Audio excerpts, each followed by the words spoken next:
kick this horoscope into motion for you right now, because it's August 2025. This is the month of Leo, and as you can see, some pretty intense stuff happening here. The Sun and Mercury in your sun sign, Mercury retrograde.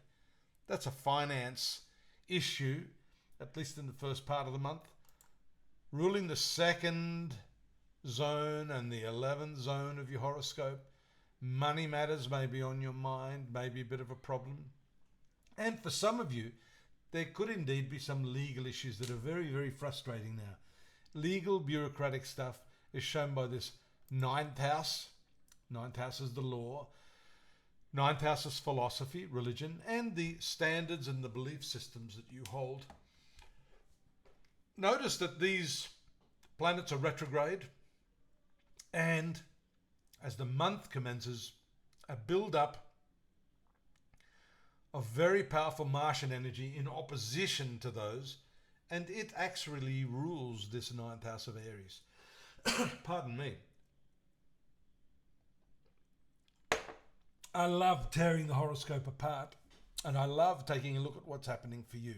The full moon is going to be very, very important for you. That's on the 8th/9th. Here it is here. It just moves in there on the 8th. And then by the 9th, you've got that opposition in this 7th house of relationships. You've got a long term. This could be 12 or 14 years of Pluto. It's just moved in, it'll move out, it's moved back in. So this is really the super duper long term transit for those of you born under the sign of the Lion. Transformation in your relationships. And again, the standards that you have to examine them. Saturn is the solidification of ideas, the material expression of what it is you have in mind.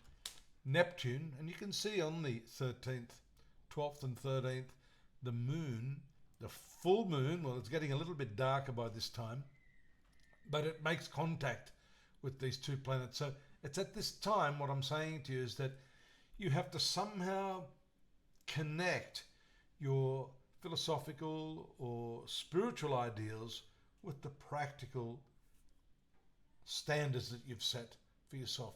And that will no doubt be having an impact on your relationships. If you're married especially. Mercury moves into its forward motion, as you can see here, second half of the month.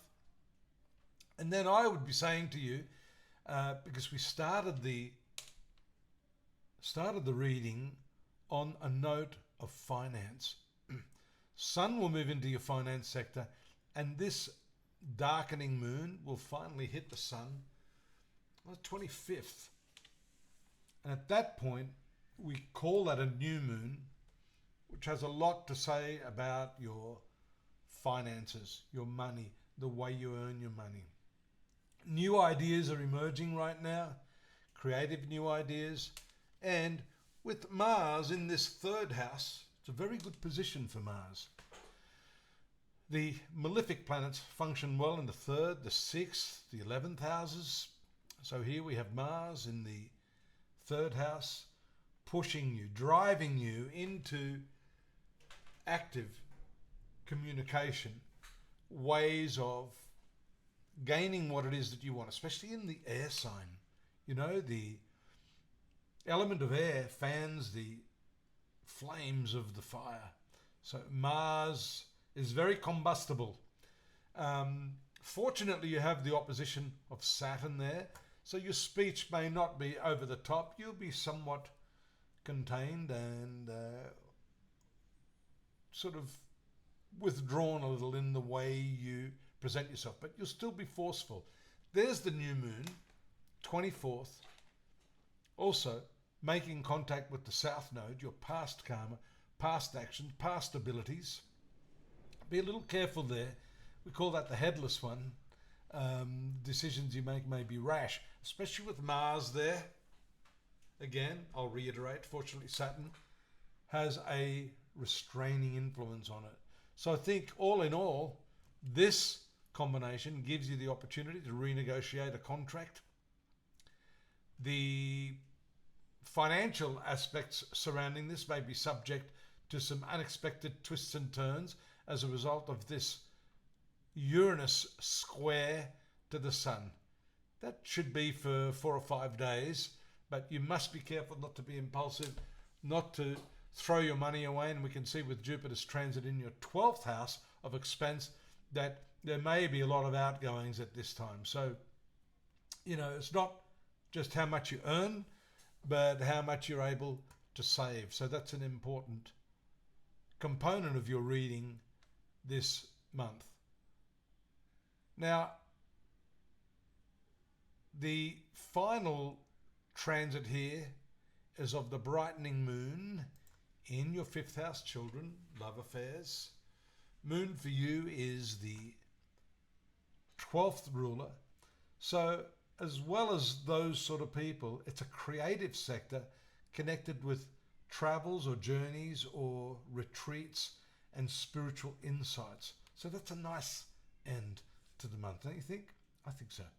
Take a look at the links to the text-based reading. We've got some additional information for you there, Leo, for your month. Happy birthday to all of you. And don't forget to subscribe. That helps the channel. It helps me. It makes me feel confident and worthwhile. And I'll see you here next month. Take care now. Bye-bye.